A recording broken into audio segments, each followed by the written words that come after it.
a podcast network.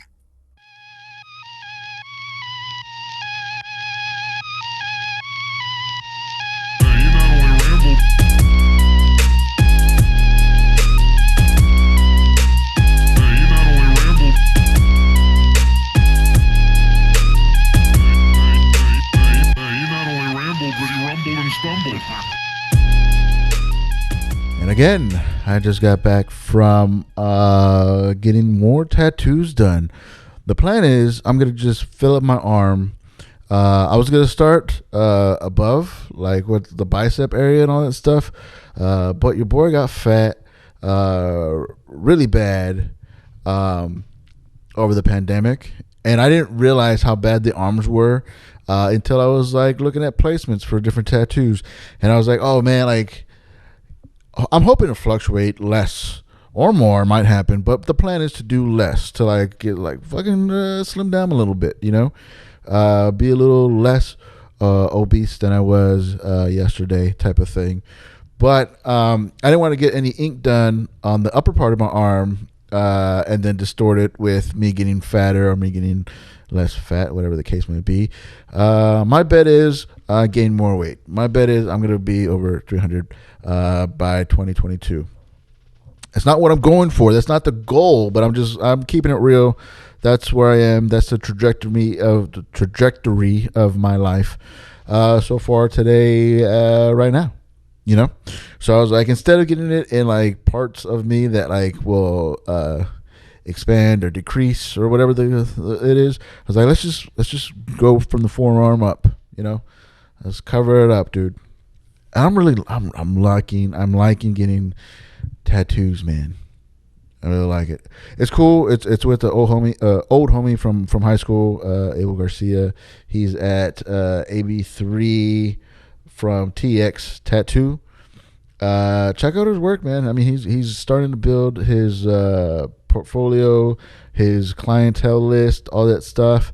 So it's cool to you know, get tats done by him. You know, he's working on his craft. He's getting, you know, I'm getting tattoos that I've been wanting for years.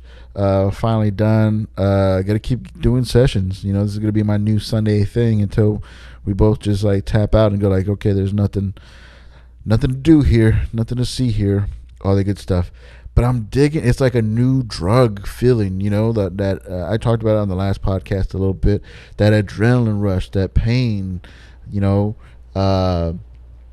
it does something to the body. It does something to my body, you know. Puts me in a good mood. And I'm not like one of those SBF, you know, what the fuck is it? BMF, SMF. I'm not one of those pain for pleasure people to that extent. You know, I don't like, you know, shocks or tasers or wax or, you know, anything. I'm very vanilla.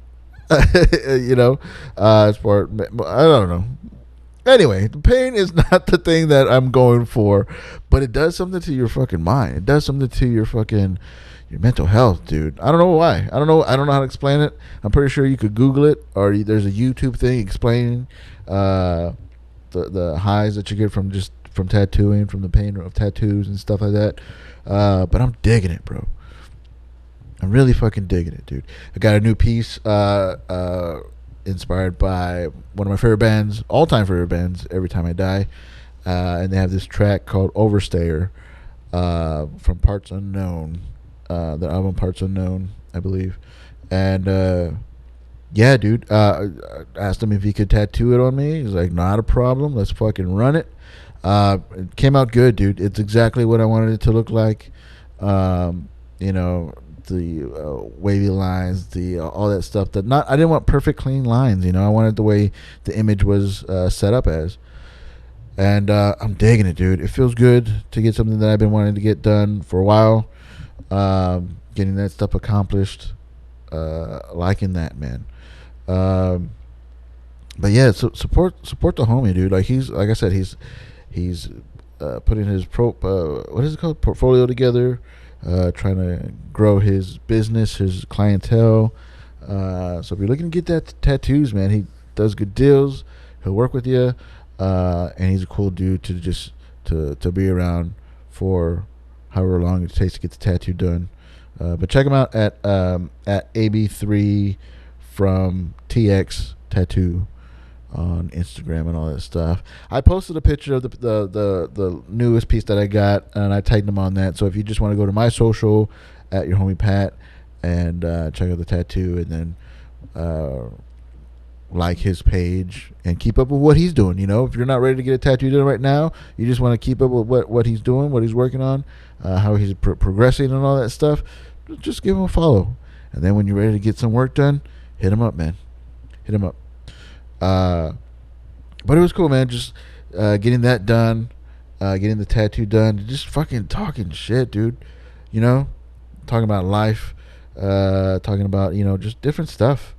You know, because you don't want to just sit there and be like fucking quiet. You know why? You know, all this stuff. You know, he had Evil Dead 2 on the background, playing on the background. That's a pretty fucking good movie. It's old school, you know, all that stuff. But yeah, man, that was fun. I think that was part of the whole, you know, feeling good about you know, getting the tattoo and just, you know, just jogging around with a buddy and talking about like just different stuff. You know, it's good. It's like a therapist like thing. I guess I assume that it's what it's like when you go like to a barber shop, you know, and you just talk shit while you get. I haven't been to the barber shop since I was 21, so don't know what that's about. You know, it looks like fun. You see it on TV. They have movies about it. They're barber shops, just to hang out, the bullshit sessions, all that stuff. Those are fun, dude. Those are fun if you get it in. But if I were to walk into a barber shop, they would be like, "What the fuck? You're done, bro. You know, you're finished. You walked in here done." But it's the same vibe when you're getting tattoos. You know, you just sit, you fucking talk shit. You get the ink done. You try to pretend like it doesn't hurt. You know, and yeah, dude. And then after an hour or so, 2 hours, you get some pretty good stuff done on your skin that you've been wanting to do, and you're happy with it. You know, you're stoked on it, and that's where I'm at with this piece, man. So what else did I do? I mean, I've been trying to get back into live music, playing for myself. I'm still shopping around for a drum set. Haven't got that done yet. I'm trying Marketplace, because Marketplace on Facebook Marketplace, those people are kind of like desperate and stuff. You know, some of those people don't know what they have, and they're pricing it pretty low. And then when people do that, I mean, I'm not the only one that fucking gets it, you know. So stuff will go fast. You know, you hit somebody up and like try to make an offer on something, and they'll be like, "Oh, sorry, it's already gone." You know, or should have hit me up sooner and all that stuff. So I thought I was gonna get a drum set this weekend. Didn't happen. I'm gonna go check out some more sets tomorrow. Just remember that I made an appointment with somebody to go check out a set tomorrow. Gotta put that on my calendar so I don't forget. And who knows, man? Maybe I'll have my own drum set by the end of the week. We'll see what's up, dude. I didn't get to go to the Woodshed Studios to play drums this weekend. I was kind of bummed about that, but it is what it is. I kind of left my Saturday open in case I had to go and go shop around for some drum sets, or if somebody accepted an offer that I made and I had to go pick it up. You know, I didn't want to be unavailable in case anything came up. And of course, nothing did. That's par for the course. That's just how it goes for your boy. You know, I'm a big believer in planning stuff out, setting stuff up, and it doesn't always pan out. It doesn't pan out, you know. But it is what it is. We'll see what I get about that. But I did go to check out a band. They had an album release, Relent. My big homie Rob Chavez from Rob's Metalworks. He asked if we want to roll with him to go check out this band, and I wasn't sure if I was going to be able to make it, but it turned out that I could.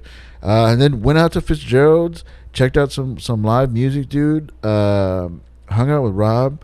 Again, another good dude to just fucking sit and just shoot the shit with, man. Talk life, talk music, just catch up. I haven't seen him in a while, And so it was good to finally catch up with him. We always try to make plans, and then something happens, and we don't follow through. But he just recently did an interview with them with Relent on Rob's Metalworks. You could check that out. Good band, man. They're like a new metal kind of vibe, like the hip hop and then rock and new metal. It's still good. It's still I still jam to it and all that stuff. But here's the thing. And it might be on borderline kind of like stalker mode, creeper mode, or whatever.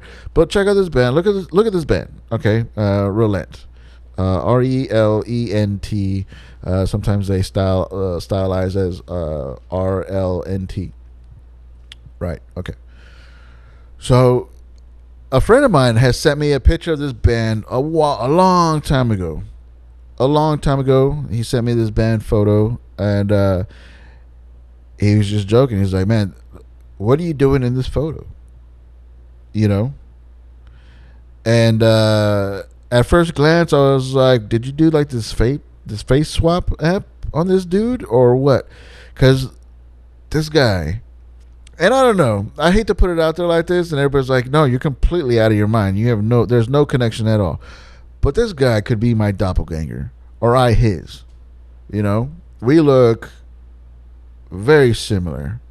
Like, I even sent a picture of this guy, which is such a stalker move. I'm sending his picture out to different people.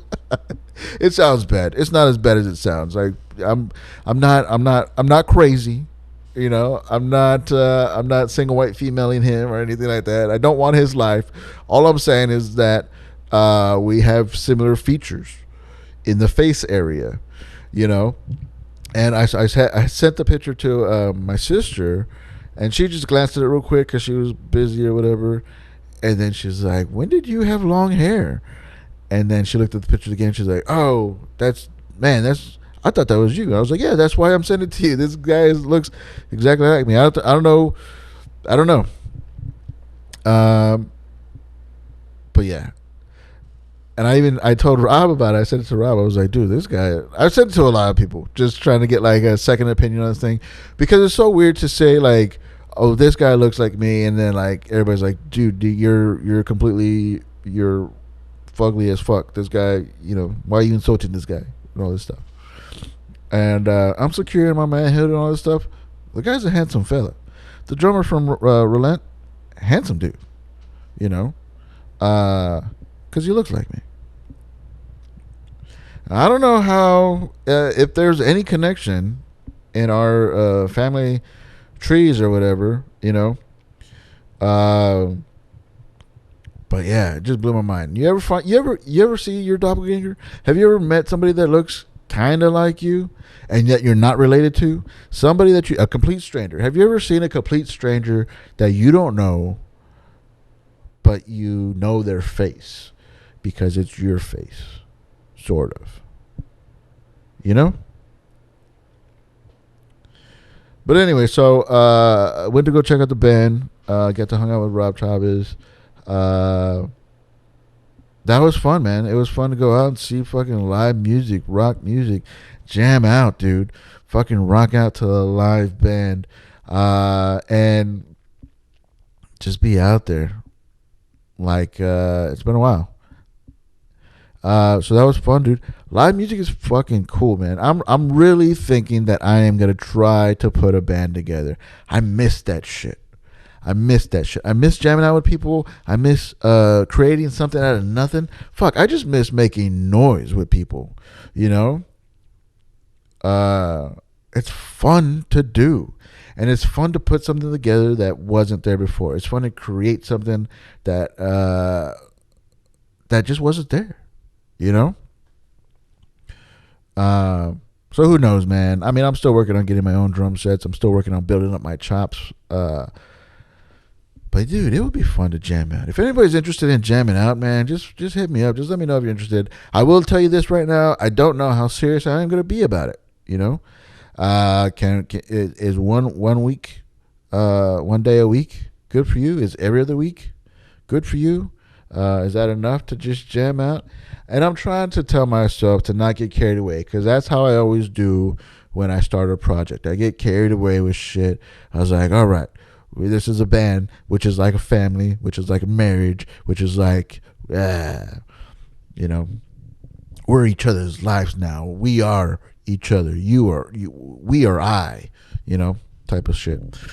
So I'm trying to set up set that up, that mindset of like just for funsies, dude. Just fucking do it for funsies, Have fun with it. What I need to do, I just need to. It's the only exercise that I get. It's the only exercise that I enjoy, playing drums, and I need to fucking do something because shit's getting out of control. And whatever, dude. We all have our cross to bear or whatever. But that's mine currently. Just trying to get healthy-ish, or just like get healthy enough to the point where I'm not tired all the time. I need to work out enough where that I still have energy and am a fat piece of shit. Like I could appear unhealthy, but your boy good. Well, he got it. I don't have it really. I don't have it. I look and I am and I feel completely out of shape, but hopefully that changes. Hopefully I get more active with the drums. Get to sweating, get to jamming, get to cutting down some lbs and all that good stuff, or just get fatter. That's always an option. That seems to be the only option that I have right now. But yeah, that was cool. Just finished doing the my homie Brendan Potter's podcast, Right Jokes, Wrong Time. It's a lot of fun. We just talk about jokes, what jokes have been working, what jokes don't work, and what's something new that you've been working on. And so that was fun to do. I don't know when that's going to come out, but I'll link it on my social media pages to share it and all that stuff. But yeah, man, that was fun. Brendan's one of my best friends in comedy, and we always have a good time when we're just fucking chatting for nothing or doing a podcast together and all that stuff. So it's fun to get back on. I've done it before, but like I don't know how he's gonna say it in the intro, but things are different for me now. I perform. I go on stage as Patrick Christopher. Anything that I do is going to be under Patrick Christopher, which is just it's my first and middle name. On one hand, it's a tribute to my mom. That's what she always calls me. All my aunts on my mom's side, and cousins and all that stuff, they call me Patrick Christopher and all that stuff. So it's just for that. And also, a lot of my favorite comedians go by their first and middle name. Michael Che is Michael Che Campbell. Tim Allen is Tim Allen Dick. Jeff Ross is Jeff Ross Lipschultz, and Ron Jeremy is Ron Jeremy Hyatt. My favorite comedians do it, so I was just like, oh, let's do this. More so, it's a tribute to my mom. That's what she called me. That's what she named me. That's what she referred to me as, and. She can't be here to support me now. At least it does make a difference. When I'm introduced on stage, Patrick Christopher is like, oh, my mom's here, type of thing. It does help me out, and it is something. It's a tribute, but it's also something that makes me feel good, because it will always have a connection to my mom when people refer to me as Patrick Christopher, when I perform as Patrick Christopher, when I do anything artistically, funsies, whatever, as Patrick Christopher, because that's for my mom. It is what it is. All the good stuff. So yeah, what else did I want to talk about? I feel like I just fucking flew through all the topics that I was talking about. Yeah, dude. I don't know if anybody was at the Blind Tiger Comedy Club this past Friday. I got to host a secret show, which was a lot of fun, man. I like hosting. I don't know if it's a lot of fun. It's it's a little stressful. Well, not stressful. I wouldn't go that far. It's not stressful, but you have to run the show. You have to keep track of people's time, which goes back to me as a stage manager. Back in my stage manager days, you got to introduce the people, make sure people are in their places. You got to warm up the crowd. You know, you're the first one to go up. You gotta bite the bullet, take the bullet, whatever the saying is. You gotta be the bullet. You gotta fucking be the bullet taker. And you gotta warm up the crowd. And they were a little bit rough. You know, it's always weird because they go there voluntarily. You know, the audience. It's a free show. You know, we do ask people if you like the show, and if you feel inclined to, you could. Leave a tip for us at the door on your way out at the end of the show. But the shows are free. The shows are free, but if you feel like tipping, that's your choice. And but yeah, they're always there's a process. You got to warm them up. You got to warm up the crowd. You got to see, you know. What are they into? What type of crowd are they? Are they old crowd, young crowd? What are they laughing at? What are they not laughing at? And then you just got to break the fourth wall and just check in with like, are y'all okay? Or do y'all really want to be here right now? Because this energy is just not like as if somebody is here voluntarily. But I got them around, you know, eventually. I think so. I mean, somebody could say differently, but as far as from my perspective, that's all I know, right? That's all I could tell you about. I think they warmed up nicely after a while. And then on with the show. It was a lot of fun. You could catch me most nights, most Fridays, on the midnight show.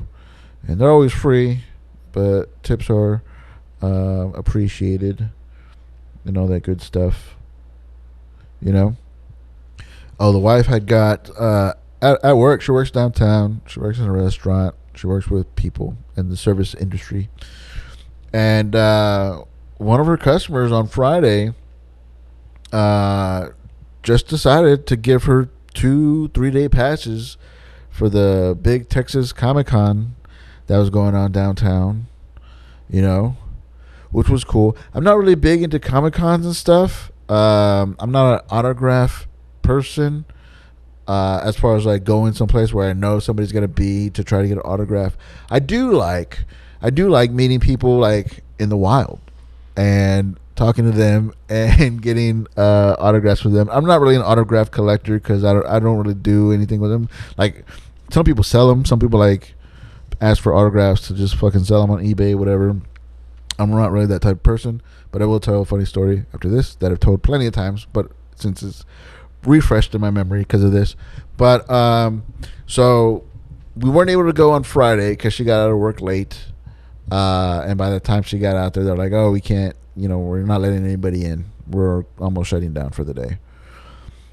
So we went Saturday for just like an hour or so, maybe less, and just walked around and checked out what they had. There was a lot of people, and we went towards the end too, so there wasn't that many people like dressed up and stuff. I can only imagine what it looked like. Like people get wild with their imaginations and like getting dressed up.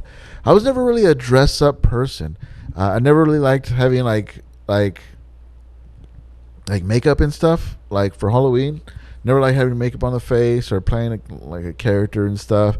I always thought I could never pull it off, you know. Like it never looks like I wanted to look, you know. Like I don't know. I was never good at dressing up. I always wanted to be like, I always like thought it would be fun, but then I get embarrassed because like, oh, I don't look like what it's supposed to look like, or I don't want to put anything on my face, paint on my face or nothing like that, or the mask is weird, it's plastic, and this is just paper and all that stuff, you know. So I never really got big into like dressing up. I'm not really a Comic-Con person, a collector of anything like that. But it was just cool just to go check it out. You know, I it was nice that she got the passes, you know, so somebody just gave her passes and stuff. And I hate letting stuff go to waste, you know. So I wanted to make sure that like we were gonna go and just check it out. It was my first Comic-Con. I was a Comic-Con virgin. And It was nice. Would I do it again? Eh, I mean, if we got enough more free tickets, yeah, but I wouldn't pay to go. It's not something I would pay for, you know. And that could apply to a lot of things. It was just there. Did I like it? Nah, it was alright. It was not my favorite thing to do. I wouldn't pay to get it done. But if it happens, it happens. So here's one time where I collected an autograph, and I know I've talked about this a lot of times, and so, but it is. If you ever heard my story about me meeting Kat Von D, then go ahead and shut it off. Thank you for listening. This is the Pat at Hell podcast. Like and subscribe on the Bible Code Core Podcast Network, on iTunes or Spotify, or if I'm putting up the audio on the YouTube. So like and subscribe on there. Appreciate you listening. And so you can check out now. You can bounce now if you don't want to hear me in my Kat Von D story. All right? I'm not mad. I won't be mad. I won't be hurt. And by this time, if you bounce at this moment, like, I already got credit for the plays. So we're good, bro. We're good. I'll catch you next time, you know? All right. So I make Kat Von D, and this was when I was living in Seattle. I was in Seattle. It was like 2006, 2007. It was 2007-ish, whatever. And I go to see Cursive and Mastodon. And there's two other bands that were really good, but unfortunately I can't remember them now. But it was a Cursive and Mastodon show, which is that's a mixed match, you know, two different bands, but for some reason they were touring together, and I liked it. I liked both those bands. Well, I liked both those bands at the time. It kind of fell off, both of them, but that's neither here nor there. So at that time, Kat Von D was, I guess, touring with or hanging out with the dudes from Mastodon, right? And this was before LA Inc. was even on air. This was right after Miami Inc., right?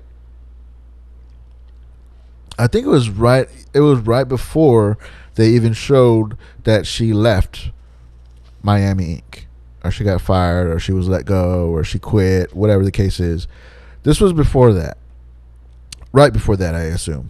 I'm assuming. I'm guessing. I don't know. I'm really bad with timelines and times tables. So 2007, whatever's happening is happening. But I see her there, and I make a big deal. I was like, "Whoa, Kat Von D, what the hell are you doing here? Hey, what's going on?" And she's like, "Hey, shh, be quiet," because nobody else was like, I guess, be cool. And man, when I first moved to Seattle, I was like a fanboy all the time. If I saw somebody that I like, I didn't realize that these are these people's homes, that people just like go out and just be human beings and stuff. And I try to be cool about it now. Like if I see celebrities, or if I see like whatever, athletes or anybody, like just out having like coffee or out having dinner and stuff, I'll look and I'll give them a nod, but I'll give them the space. You know, I don't want to bother nobody. They deserve to enjoy their free time too, you know. But anyway, so everybody was leaving her alone, like, or maybe nobody recognized her, you know. At that time, she wasn't all that. I mean, she was tatted up, but so was everybody else at that show, you know. And I don't know how big Miami Inc. was in 2007, whatever. So I recognized her, and I was already drunk. I was already drunk at that time, you know. I used to drink a lot. I still do, but I used to as well. That's a shout out. But so yeah, so I noticed her at the bar, and I just was talking to her. I was like, "Hey, you know what's going on with the show?" And she's like, "Oh, Ari's Arami's a fucking piece of shit. He's an asshole. But I'm working on something right now. I'm working on this. I'm working on that." I was like, "Oh, that's cool. That's cool. Can I buy you a drink?" And at this time, she was drinking. I think she's been sober for a while, whatever. And I was like, can we, you want to do shots? You want a couple shots? And she's like, yeah, patron. So I was like, barkeep, yeah. It wasn't like that because it was fucking mad crowded. It was a concert. So by the time I got the bartender's attention, I ordered patron shots and all that stuff, and we just keep talking. I was like, hey, and I had a flip phone at this time. We didn't really have picture phones and stuff. So I'm like, hey, man, is it cool if I get you to sign something? She's like, yeah, sure, whatever. And all I had was money, as far as like something to write on. And so I was like, is it cool? Like, can you do it on $1? She's like, yeah, fine. And so she just writes her autograph. And this is where we start getting cringy. And I get it back. I was like, oh, cool. We're still waiting for the patron shot. So I was like, hey, can you just draw something like cool? Just real quick. And I fucking hate that I fucking did that. I'm such a piece of shit. I'm like, hey, can you do some work while you're just fucking chilling at the bar? Do some work for me real quick on $1. And I'm not going to pay you for it. Oh, Jesus. Oh, man. What a fucking cringy fucking prick I was. But she did it. Right? She drew something, and I just go, oh, awesome. And I put the $1 in my pocket. And we continue to talk. What are you doing here? Argue with my Mastodon? Oh, that's cool. That's awesome, man. How long have you been? Blah, blah, blah. Oh, I'm from Texas. Oh, all this stuff. Finally, the shots come. We do the shots. He's like, that's $21 or whatever the fuck. Whatever it was. And I'm just like, oh, okay, cool. And I pat my pockets. I get my money out. And then I turn to the bartender and I give him the money. And I turn back to Kat Von D and I see her face change. Her face just changed. And she's like, cool, dude. See ya. And she fucking takes off. Which I was like, man, what? So because I gave you a shot, you just gonna fucking bounce on me? Like, let's hang out. And it wasn't until later that I realized that I paid for the Patron shots for me and Kat Von D with the $1 that she had signed and then drew something on at my request after she had already signed it. And I was like, hey, draw something. Draw. Oh, man. Like, she meets hundreds of pounds, thousands of pounds, millions of people in her lifetime since 2007 for sure. And I wonder, I doubt it. I really hope she forgot all about that because it still makes me cringe. And it just started making me cringe right now. Before, it would just be a funny story about me giving away the $1 that I had Kat Von D draw and sign on. But now I'm realizing that, like, she was cool enough to give me an autograph on her private time. Sure, I was buying her a drink, but she didn't owe me nothing. That's how the world works. I'm cool with that. Just because I did something doesn't mean she owes me anything. That's how I understand the world. Don't come at me. But I had her do an autograph. And then I was not pleased with the autograph. I was like, hey, draw something too. She does. And then I throw that away. I give it to the bartender, which is pretty much me throwing it away. What a fucking piece of shit I am, dude. Oh, man. That story has just taken new meaning for me right now. I've told that story hundreds of times. No, tens of times. Hundreds of times, maybe. But this is the first time that I was like, oh, on top of all that, like, she wasn't the asshole. You were the asshole. She didn't just walk away. You fucking trashed her autograph. You fucking made her do something she probably didn't want to do. And then you just fucking threw it away and gave it away to the bartender. Oh, fuck. Oh. That's gonna haunt me. But I don't know. That's it for today. That was a fun story to share, I think. If you heard it before and then you stuck around to hear it again, big props, dude. I appreciate that. You're a true fan. You're a true friend. You're a true homie. And I thank you for that. But that's it for this week for the Pat Out of Hell podcast. I'll check back with y'all later. All right? Peace.